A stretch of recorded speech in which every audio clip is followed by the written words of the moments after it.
From the Credit Union National Association, this is the CUNA News Podcast. Credit union people, credit union ideas.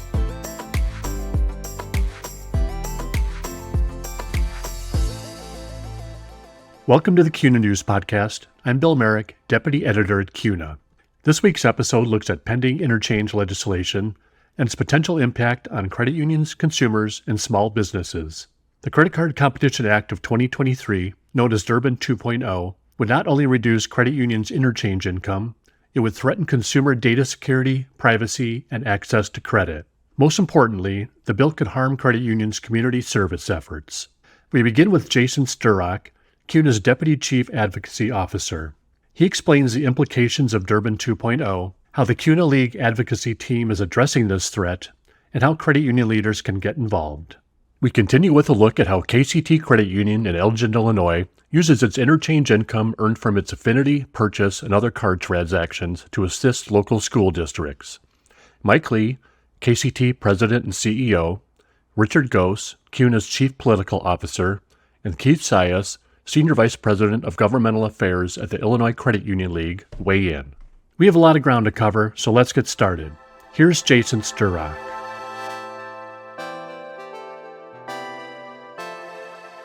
Welcome to the CUNA News Podcast, Jason Stverak.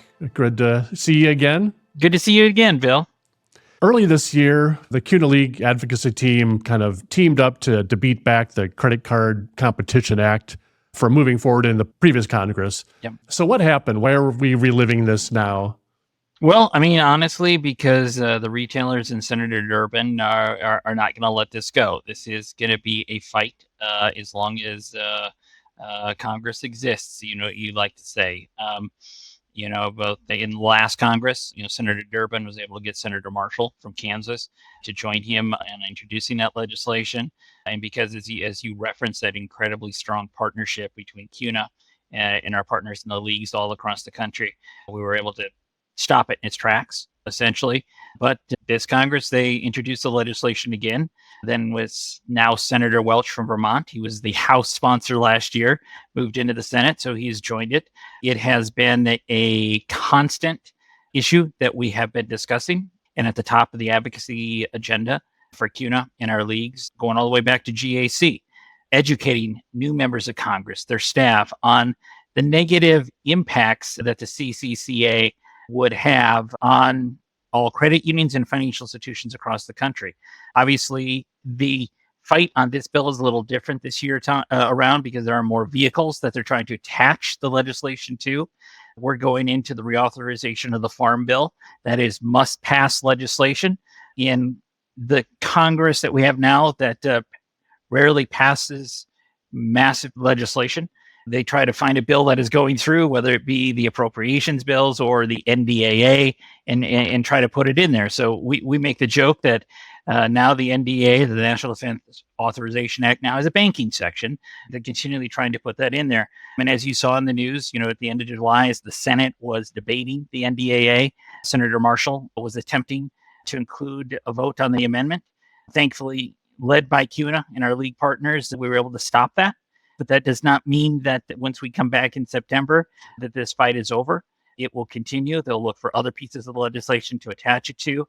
And CUNA and our partners and the entire financial services industry will be standing up on behalf of all these community institutions. Sure. So we kind of dodged a bullet there then. Well, we dodged one, and if anyone can remember back to the Matrix, there's a lot of bullets that we're going to be dodging on this one, but that's why we have an incredibly strong advocacy, not only at CUNA in Washington, D.C., but our partners at all the leagues and their advocacy staffs that they have. But most importantly, the incredible amount of individual credit union members, CEOs, credit union staffers all across this country that got involved in this effort. And I'm proud to report through our incredible political team and our partners, the investments that we've made just on the campaign to oppose the inclusion of the CCCA into the NDAA in the summer. We've made close to 80,000 contacts onto Capitol Hill, and that is significantly larger than any other trade association on this issue. Wow, that's huge. That's a lot. It is well and above exponentially larger than what others have done. And that kind of shows the strength of credit unions in our over 137 million members all across this country. We are cooperative. We are collaborative. When there is a threat to, credit unions and our ability to serve our communities, we come together and we stand shoulder to shoulder to make sure that not only members of Congress, but state capitals, agencies here, what is good for credit unions is going to be good for their communities. So I guess backing up a little bit, can you tell us what's in this bill and what it would do?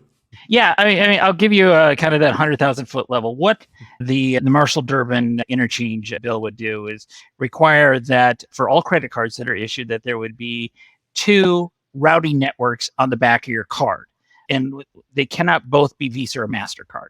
So you have to have MasterCard and then somebody new, a company that doesn't exist at this point, or a new entrance into the market, or a Visa and somebody else. So what you are then forcing upon those institutions is kind of a race to the bottom, as we like to call it. A lot of what the interchange fee pays for is your privacy and your data security. What this bill does is put that at threat. So while there is a claim that there is an exemption for institutions of 100 billion and below, anyone who's been around since Durbin 1 on debit cards, which had that same level of an exemption for institutions of 10 billion and below, you ask those community institutions like credit unions, they lost over 30% of their income. Their rewards programs went away. They had to raise fees in other institutions. The ability for them to serve the underserved communities or those at the marginal levels that credit unions try to reach out to, that was curtailed. And we know that will empirically happen with changes to the credit card interchange moving forward if Durbin and Marshall is passed. And what's the argument for passage of this bill? Well, I'll put that other hat on if you'd like me to. Not an argument I've made lately of why you should support the bill, but hearing from the retailers and others, and from friends up on Capitol Hill, they'll make the argument that in light of massive amount of inflation that's going on or perceived in the country, that the fees that are charged would be a way to lower costs. They also believe that this would increase competition on the payment side to drive down the costs. And they believe that both Visa and MasterCard have a monopoly, and that is unfair. So, I mean, that's kind of the main argument, is that the fees are too high.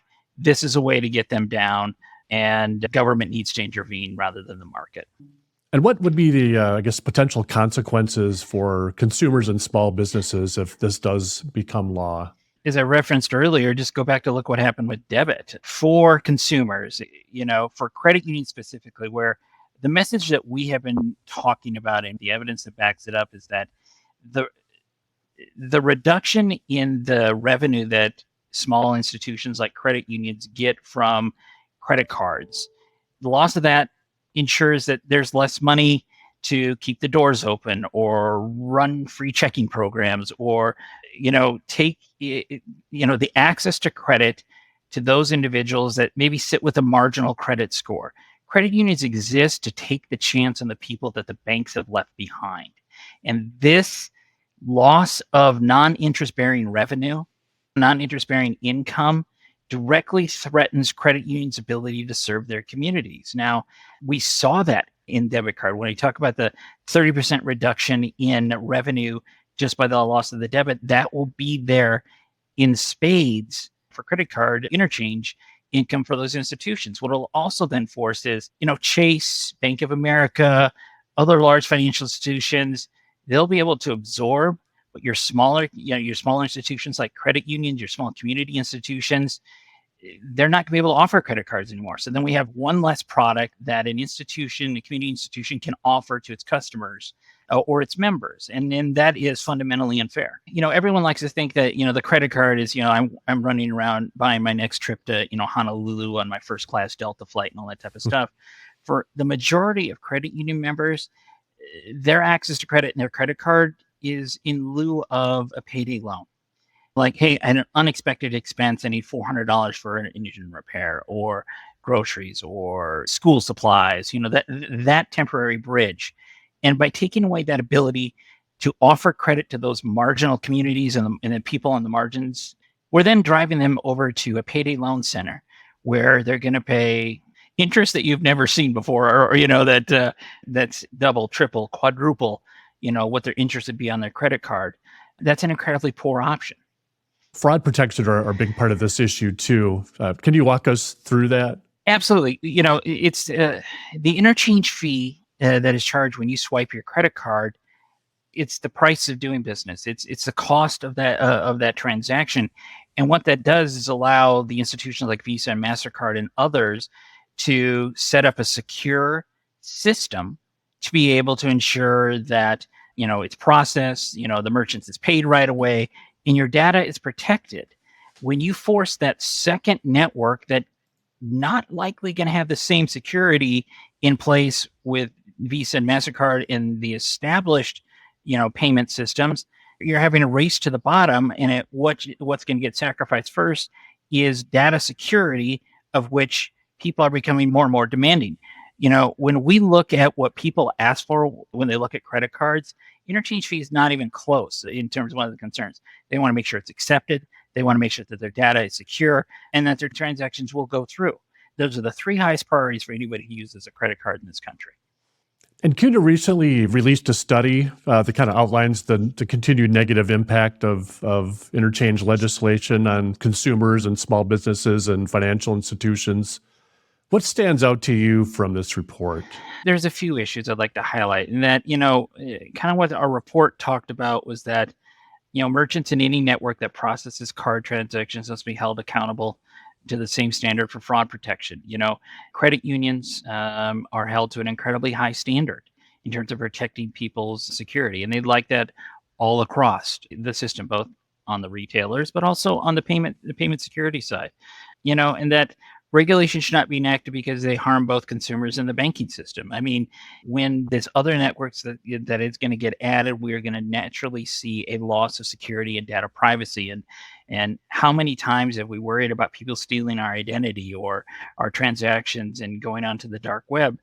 We have a system that has worked, that is the envy of the world, that you can go into any institution if you have a credit card, and as long as you have available credit, I'm not taking that off the table, it's going to be accepted. The merchant is going to get paid right away, and that ease of use. And that's what people are really looking for. That small percentage that you pay on that swipe ensures that your data is secure, your purchase is going to be accepted, and that you can use it wherever credit cards are accepted. And you've talked about how the CUNA League system is tackling this issue. How can credit union leaders respond and get involved? It's kind of the sweet spot, for credit unions is that our commitment to the community gives us a leg up on others. We know who our members of Congress are, their staffs are, who the influencers are, and it's time to put some of that shoe leather, member advocacy into practice. Reaching out to your member of Congress. If you are a CEO or a president of a credit union, invite your member of Congress to come to your credit union, meet with your board, meet with people. I'd like to say that, ask your member of Congress or your senator to come be a teller for the day. See what their employees go through. See what a loan processor goes through. See everything you have to deal with. It's a great way to educate them and their staff about what you as an institution are doing to serve the communities that they represent. And then building up that level of trust and talking about interchange and talking about access to credit and talking about field of membership and member business lending caps. And, if those were changed, how you could dramatically reach out to more veterans and more people in your community and help them grow small businesses is incredibly important. Credit unions and every member of a credit union, you are a member of the CUNA League advocacy team. Because as a cooperative and being member owned, we all speak with the same voice in terms of it isn't just us as the lobbyists out in Washington, D.C. or the lobbyists at the league at the state capitals. My former boss, he'd go through the grocery store and, the teller would talk to him about an issue or bump into him at a Menards, or he'd always tell us the stories. And those are incredibly impactful because it's not someone who's paid, it's someone who cares, that is stepping up and saying, these are important issues. And we have resources available, not only for the leagues, but up on the CUNA.org website, on our advocacy side, about interchange to help educate, and a multitude of other issues as well. The most important step that anyone can do is to raise their hand and say, how can I help? And that's, a very compelling argument that credit unions have. It just makes me wonder why is this such a big priority for Senator Durbin, do you think? I will not delve into his reasons why, but any member, they get an issue that they are passionate about, and we will continue to educate Senator Durbin, Senator Marshall, and every member of Congress in both the House and the Senate on why pursuing this type of legislation is wrong. It will not achieve the intended benefits that they promise, and will actually do more harm than good, to the communities that they represent. So what's next? You mentioned, I guess, the next session of Congress coming up in the fall. What's a timeline or likely timeline for a vote on this legislation? There are must-pass pieces of legislation when we come back in September. The federal government's fiscal year ends on September 30th, so either they're going to pass the spending bills or we're going to have a continuing resolution, make sure that it's not added to that. They now have to have the House pass. You have the House and the Senate's versions of the NDAA. They'll go to conference committee, make sure it's not included in there. You have the Farm Bill coming up. I'm talking about bills that have to pass that they'll try to attach everything to, or as we used to call it up on the Hill, start Christmas tree in it and adding every ornament they can to it. You have the FAA authorization. You have, the extension of the National Flood Insurance Program. Then you have the year-end spending bill. Then you have the tax packages.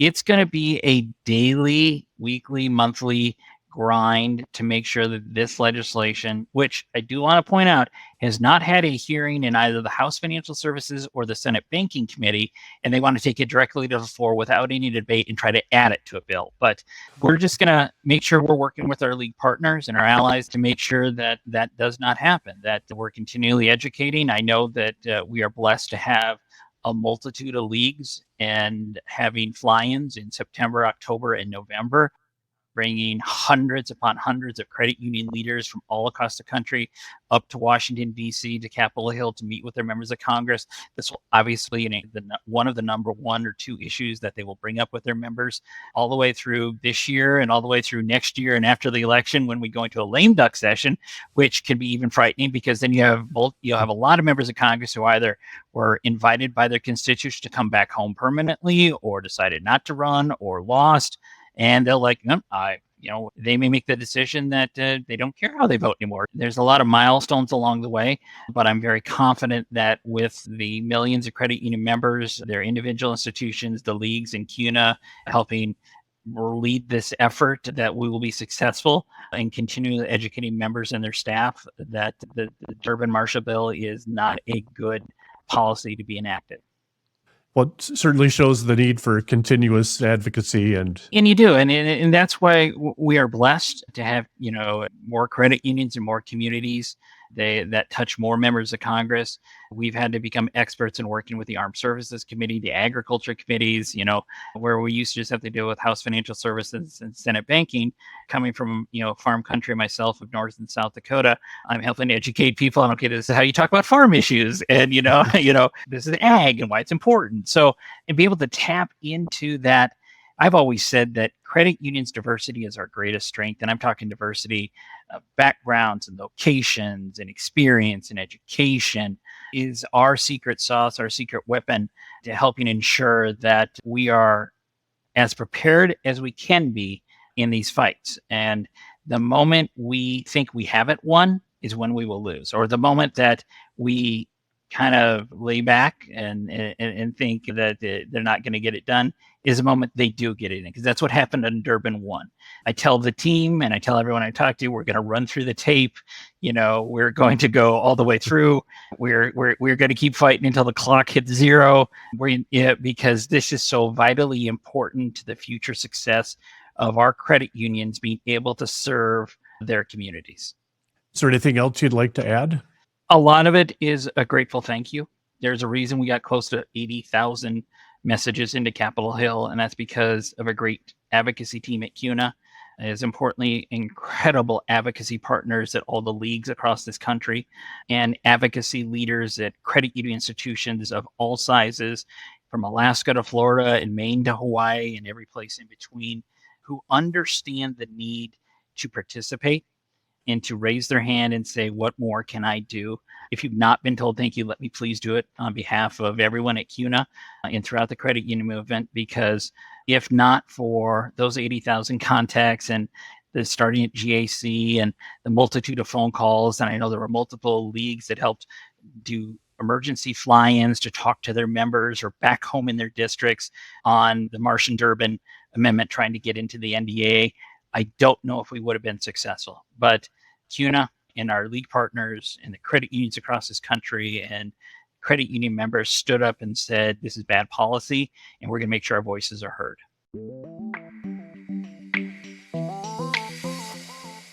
We now talk to Mike Lee, Keith Sias, and Richard Gose about how credit unions use interchange revenues to assist their communities. So, Mike, you had mentioned that not only is interchange revenue a form of non-interest income, it's a means for credit unions to give back to their members and their communities. Can you talk about the role of cards in supporting your members and the communities you serve?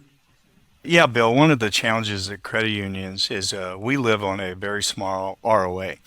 So when you look at my balance sheet, a typical credit union lives off of less than 1% ROA. So sometimes because of that, we have to get very creative in how we can give back to the community. So early on in my tenure here, we saw cards as a way to support our community through a couple different tools. Originally started with an affinity card. What an affinity card is we go into a school district and we white label our cards with their logo. Typically, we will actually issue a few cards. One will be maybe a general administrative card for the whole district. And then in addition to that, a lot of the school districts like to promote their high school mascot logo. So if they have 2 or 3 high schools, we have 2 or 3 cards, and we also do this for both debit and credit. Part of the reason we do that, as a credit union that lives and eats financial empowerment and wellness, we don't really believe in credit card debt. So we really try not to build that. And the reason I'm sharing that, that's an important piece, because when I issue cards, the only income I can really derive off of a lot of our cards is from interchange. So what we do with these cards is then we share our interchange income with that school district. On debit cards, we give them 20% of our interchange, and on credit, we give them 25%. Typically how that works in a school district, and I like this because I know exactly where the funds are going, we work with their local educational foundation. So every school district pretty much across the nation has a foundation. What that foundation does is they support the things that the school district can't support, like specific scholarships for students. Probably the biggest one is supplies that teachers need in the classroom. A lot of people don't know that when teachers start the school year, sometimes they'll spend $400 or $500 just to get their classroom ready, and they have no way of being reimbursed for that. So what we've done with these cards, working through the foundation, is we've supplied the funds to enable these school districts to really prosper with helping their teachers in a way that's not taken out of the taxpayer's pocket. It's us doing it as a not-for-profit cooperative financial institution supporting our local school districts. But I can go on. I don't want to keep going, but we have a lot of different ways. Affinity cards kind of started it, and now we're in about, I think we have 14 different affinity cards out with different organizations. And then about a couple of years ago, some school districts came to us and asked us to do what's called a purchase card, a P card. Now, the P card's a very interesting different tool. It smells and looks like a corporate credit card, but the difference is there is no credit available. So at month end, every month, that entity, that school district has to pay that card off totally. And the reason I share that, I never can get any type of interest income off of that card because there is no interest that can be applied to the card.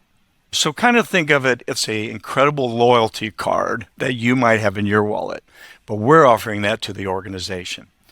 Now, interchange with commercial is a little different formula than retail. Retail runs about 1 to 1.25. Commercial runs about 2.2 to 2.3.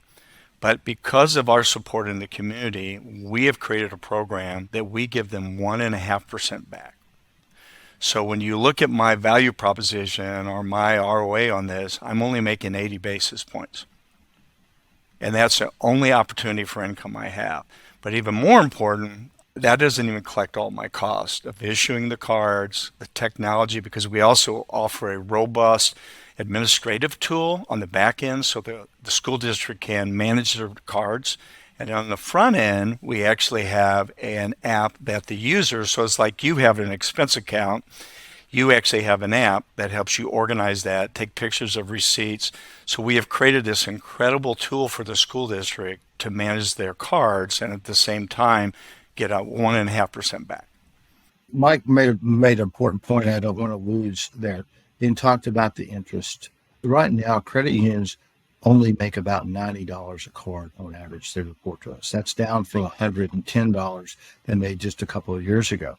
But the money they're making on those cards is coming from the carried interest. And, if you think about our financial well-being mantra, that's really kind of contrary to what we would like to see overall. And right now, every time a credit union processes a card, they're losing money. And so the cost of cards are about 1.6 times more than revenue off interchange. And that is causing a lot of folks like Mike not to be able to do some of these programs that are so helpful for our communities. And that's a key reason that we're fighting as hard as we are on this issue.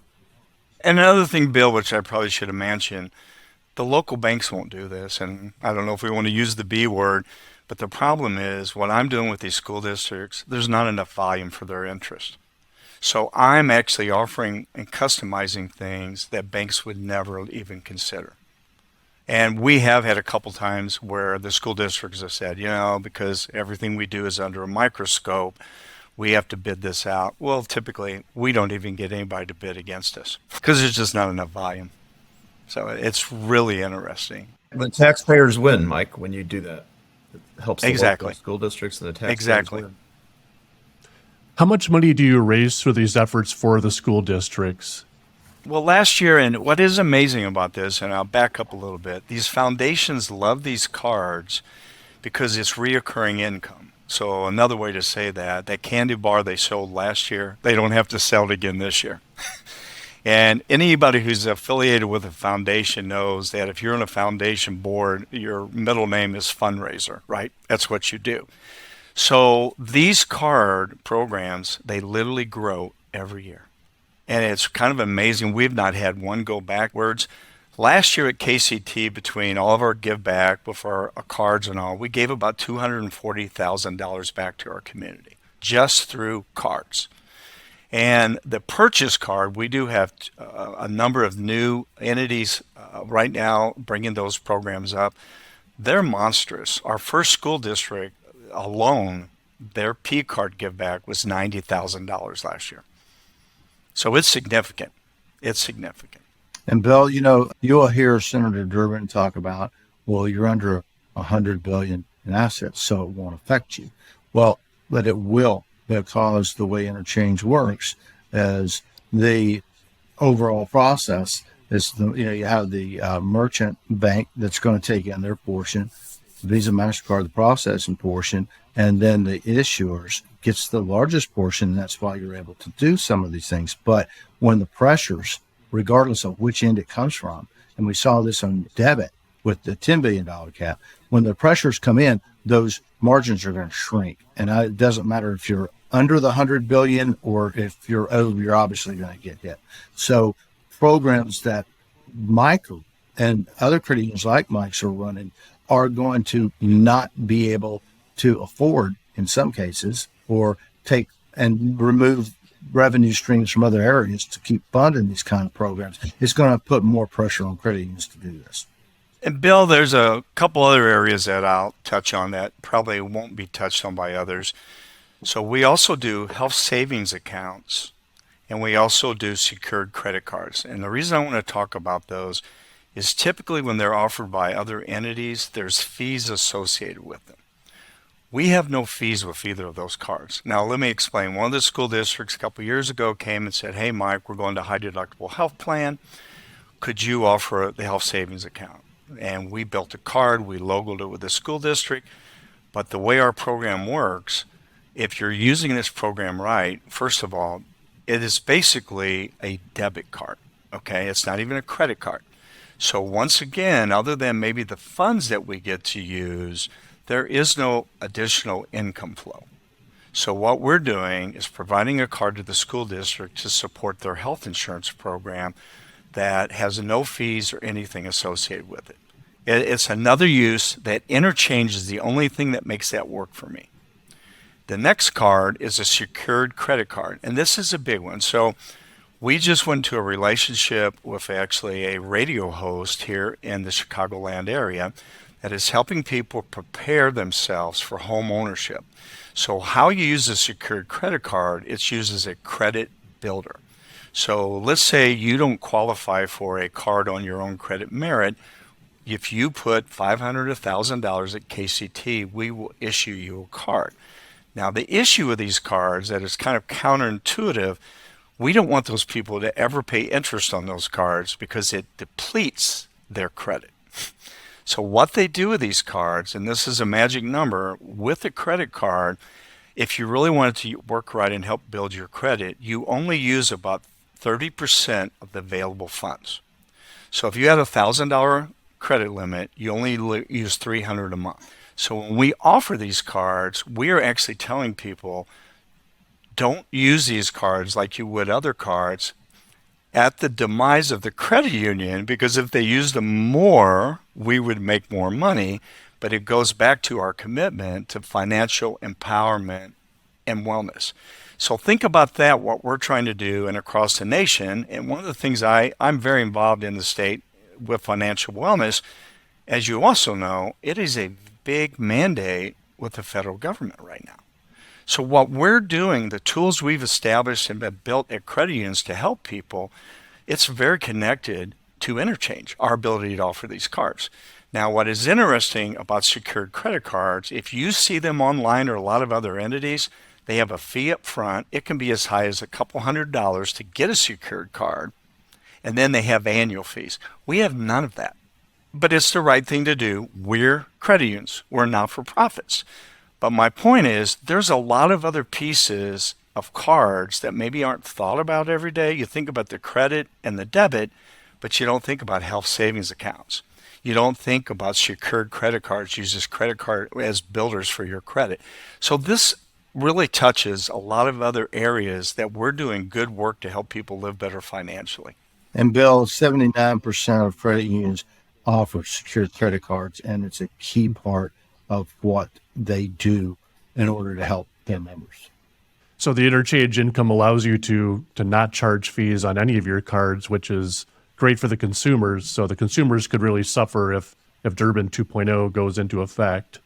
We know with Durbin 1.0, less than 1% of the dollars went back to the consumers. That's GAO has confirmed, it's been fed. We just did the Cornerstone study reaffirming that as well. And they asked prospectively a lot of businesses what they would do. And we're not going to see the return on the merchant side. So if you squeeze credit unions, you're not getting the return on the merchant side, then what you're doing is you're putting a vice on the consumer, and they're ultimately going to pay the cost through either lost opportunities or direct, more expensive acquisition of whatever they buy or the interchange system as a whole.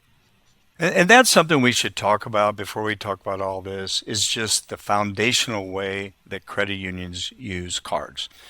So right now, I have no fees, annual fees on any of my cards, and I still have fixed rate cards. Now, what a fixed rate card is, it's a card that is locked in the rate. So my best card is $7.99, and it can't go up. So my point is, I can kind of make that work. That's a challenge in this rate environment.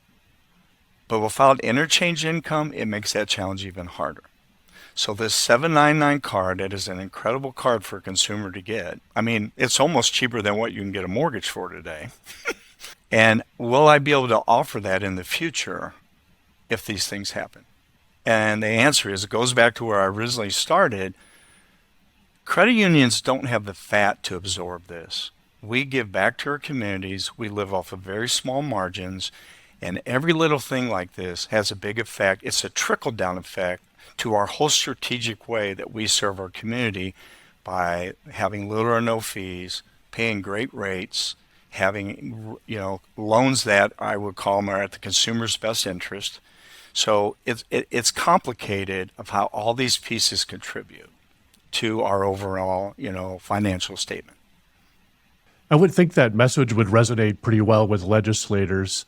Have they been receptive to when you explain all of this to them?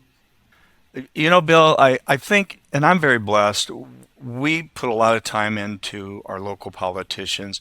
I think the challenge that we see a lot of times, and I know CUNA, Keith, all of us on the talk here, at a glance you look at something and you think it's good because it's pro-consumer, whatever. But what has been the blessing in my career is I can get with these politicians and say, yeah, A looks good, but let's look at B, C, D, F. And that is our job, is to educate them and have partnerships with them to make sure that they understand the long-term effect of these political decisions.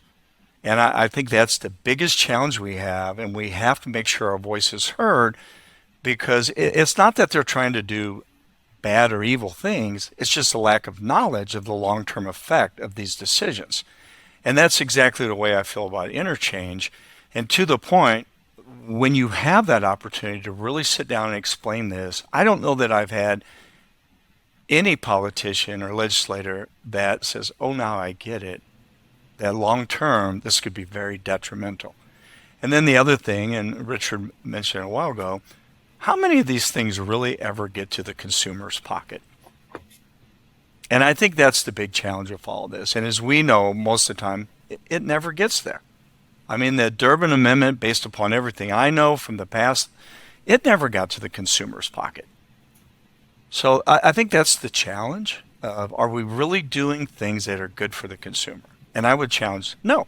Long range, it's going to hurt the consumer. Mike raises a really good point. You know, a lot of this comes down to the relationships that we've built up with legislators over time. And so they really trust us to tell them the impact of the bill, the impact on their constituents. And interchange is a hard thing for some legislators to understand. And so a lot of it is an educational process of what is interchange, how is it impactful, you know, is this bill really needed? Is this going to impact, how is it going to impact prices that your constituents pay? We know how it's going to impact credit unions negatively on the business side, but are your consumers, your constituents, going to see any benefits from that? And that's really one of the strongest points we make. But the way we get the ability to make that point are relationships that credit unions like Mike's have developed over time. Bill, I want to say this. Most lawmakers want, their knee-jerk reaction is to help small business. Small business, like our credit unions, and many of them are struggling. Through the pandemic, they've had hard times. And, you know, they don't want to adjust their prices up anymore to beat people out of the market. We understand that. We appreciate it. But legislators don't understand the benefit that these retailers have gotten from cards. 38% of the grocery stores right now are self-serve. Think about the staffing, lower staffing levels you have from that alone. Unless you live in New Jersey, you go to a gas pump, you're going to insert your credit card or walk inside and hand them your card and get your gas. And so anytime you look at these benefits, and they're made whole. When a merchant uses a card, the process, they get paid.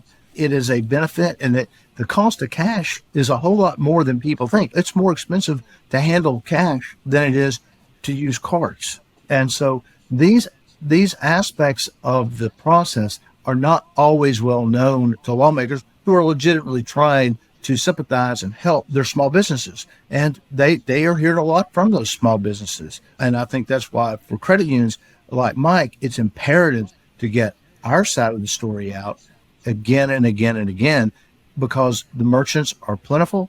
They're on board on this, and they find this is another way. And I will say one other thing, and I think this is a very unfair thing. It happens across the country, and that is surcharging. You're seeing surcharging on the part of the merchants well beyond the cost of the interchange transaction.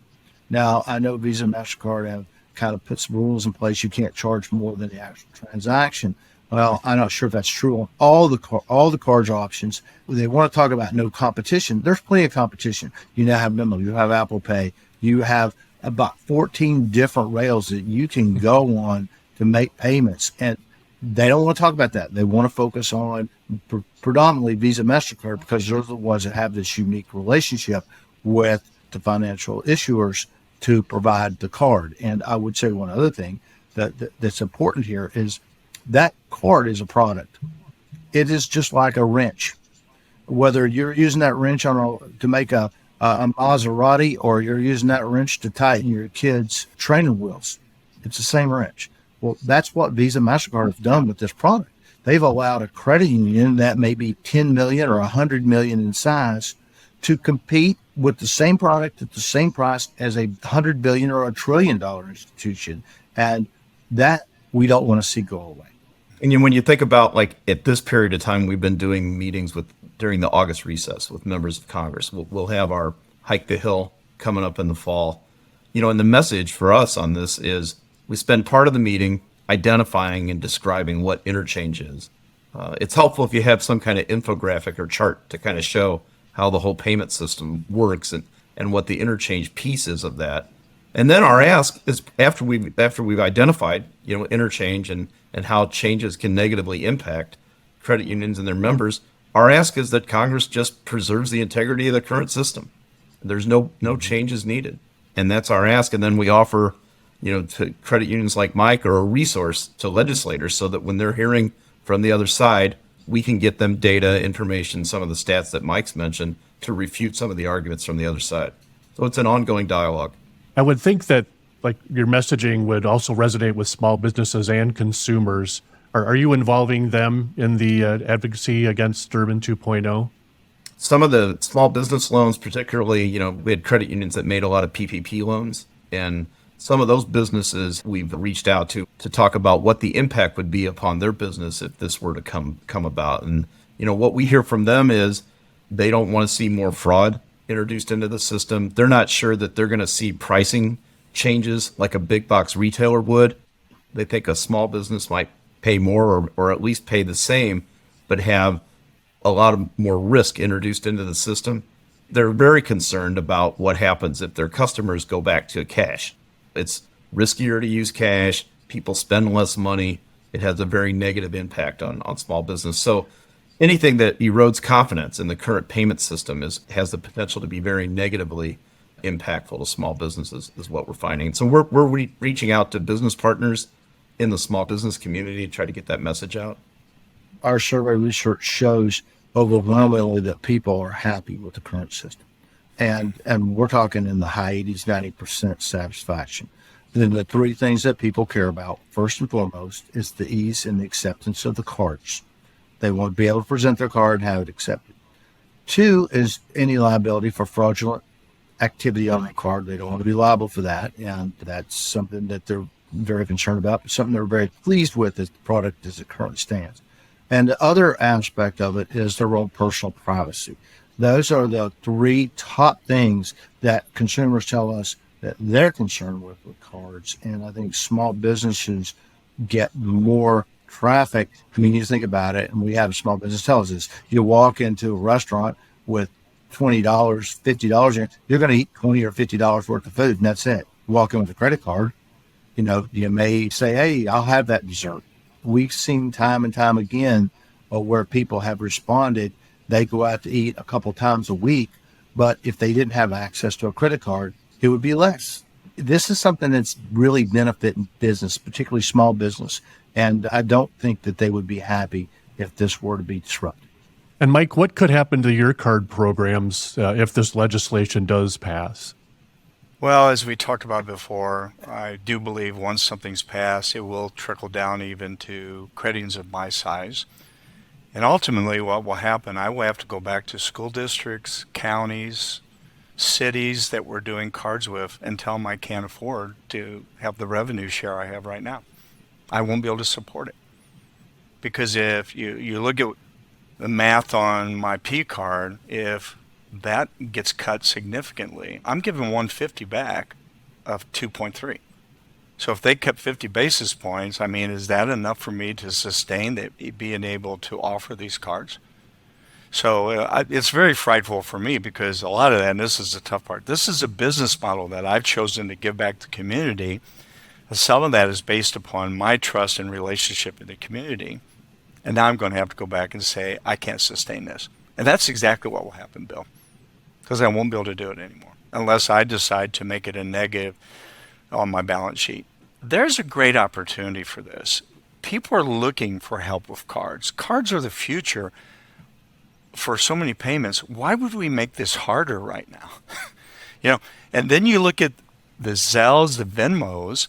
Zelle had all this fraud problem because they haven't built the tools that the Visas, the MasterCards have. So when you think about protecting the consumer, and we have people that come in and say, hey, can I pay my loan with Zelle? No, you don't want to do that. And that's part of it going back to, and I know Richard was talking about the math, but when you think about it for a merchant, they have no liability, and that interchange fee is on average about 1.25%. That's incredible. I mean, I wish I had outlets that I could offer something and be able to cap my liability right up front. And as you know, in this day of fraud, and fraud just is accelerating, the ability for credit unions to do the right thing for their members, and that's a great story here too. A lot of times we make the member whole when we don't have to. And interchange income helps us to be able to do that. When you get into it, it's just the philosophy of credit unions giving back. This has the potential to change the way we do things on so many different levels. Once this starts, does it trickle into other areas of income that we've historically been able to share? And as you know, if you look at the balance sheet of a credit union, we don't make a lot of money anywhere. We make a little bit here and there and there. And collectively, it enables us to do what we do in the communities. But all of these are very important to the philosophical way that we give back. And every credit union gives back in different ways. So it really attacks our whole model of being a not-for-profit financial institution. That's the real fear I have of this long range. Wow, that's well put, Mike. Any other issues you'd like to address? Any other angles of this that you think we should look into more?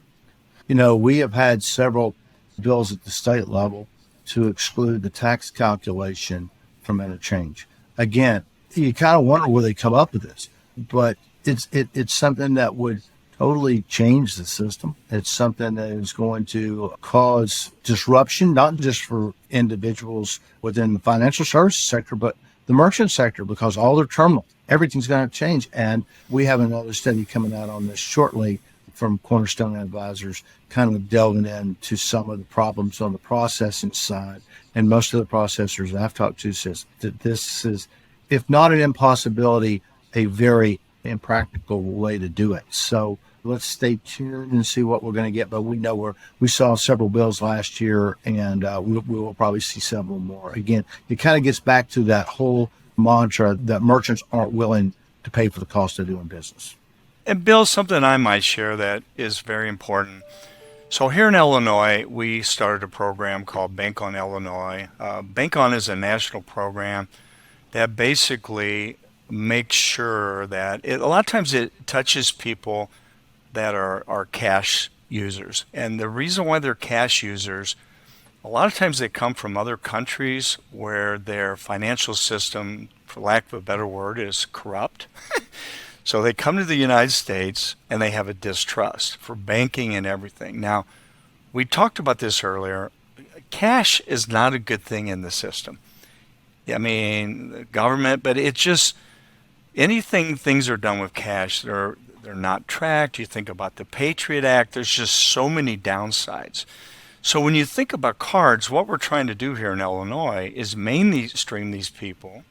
So we have a checking account that we have to have certified to be part of Bank on Illinois that no way, no shape, no form can have any fees. Now, long range, I don't know that that's the best checking account, because if you mess up and pay a payment late, it's great that your institution covers that. But my point is, as they try to restrict things, it's going to be harder for organizations like mine and others in the state that want to help people in their transition, their financial path. And cards is a part of this. Because I would challenge right now today, the best way to pay every bill is a credit card. You have the best protection in the event of fraud. You can dispute anything on the card if you don't agree with it. And if you're smart, you can use that card and get incredible benefits with trips, all these incentive programs. So when you think about it in total, cards is a wonderful tool. Now, when you think about that, who pays for that incentive program that card gives you? Me. Other banks, other credit unions. So we have created something, an incredibly useful tool. So when you think about a loyalty card, those people typically never hold a balance. I don't. I'm a loyalty card junkie. If they take interchange or reduce it, can I be as generous, can Chase be as generous with a Southwest card, whatever card, than they are right now? And you don't put that number in there. What is the benefit to the consumer with loyalty cards? It's big, and it's smart, and it's the best way to pay your bills. It's the safest way. And indirectly, if you're smart and you're good with money, you're getting paid to use the card. And the only way those organizations support those programs is interchange, period. Now, some of them have annual fees. Let me get a quick, just a reaffirmation of what you just said. 75% of those consumers that have cards have rewards attached to them for loyalty cards. Of that, 42% say that they spend more money with the rewards card, at least sometimes, than they would otherwise. So again, a benefit to the merchants in the sense it is a marketing push for them. They're spending more money at a merchant because they have that loyalty card, and they say, hey, you know what, I'll spend an extra $50 because I get the points to or I get the cash back, whatever it is. So, it's a huge boon for the merchants. And if you think about it, so a great example of that, I tithe at my church with my loyalty card. And my church loves it. And here's the reason why. We have a reoccurring setup. They automatically get it every month. And they don't have a bunch of volunteers in a back room having to count the money every Sunday. Think about that. It brings efficiency. Even though they have to pay a little fee, it is a much better model for them than the labor-intensive model they're used to. And we don't even think about that. A lot of churches and foundations and other organizations in the nation, that is their preferred method to be paid now. It's done online. It's easy. It's all done with credit cards. So once again, how does that change the model for church? Because they have to pay a fee for that. Does that increase that fee for that not-for-profit? There's so many ways this is connected in the financial realm. It's not just credit unions. There's so many people going to be affected if this goes into law. So when we do these cards in the community, the other side benefit that is massive is the marketing effort.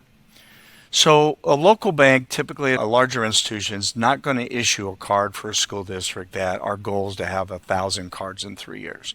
But what happens with that card, it has the school districts, and even more important, the foundation's logo on it. So a lot of these local educational foundations, one of their biggest challenges, nobody knows about them. So just issuing these cards in the community, and I will tell you, I personally have, my wife worked in a school district. It's really fun, and their logo is the bulldog. Every time I bring that bulldog card out in the community, people ask this. It's really interesting. They say, where'd you get that? Because they connect with that local school district. And then something I haven't shared, which is huge, what we call our cards through the school districts is a card with purpose. You're not just using a card for your own personal use. You're actually using a card that helps to build your community. Isn't that cool? And that is our logo, building stronger communities together. And we live that every day. But cards is a piece of how we do that. And, one of the things I think every credit union, every organization struggles with this, philosophy is really easy to talk about, but it's a different thing to do it. And cards are a tangible way every day I get to show the community my philosophy in action. And that's cool. And I would hate to lose that because it has become such a big part of who we are in the community. We have a system that works. It works for the benefit of the consumer. It works for the benefit of the merchants. And we're trying to fix something that's not broken. And all because somebody thinks they're going to gain the system for it. And that's just not right. And when you look at the consumers, you look at the impact, it's not a good idea. We've seen it in action before. Let's not double down on a bad idea. Thanks for listening to the CUNA News Podcast. Subscribe to the show on Apple Podcasts, Google Podcasts, Spotify, and YouTube.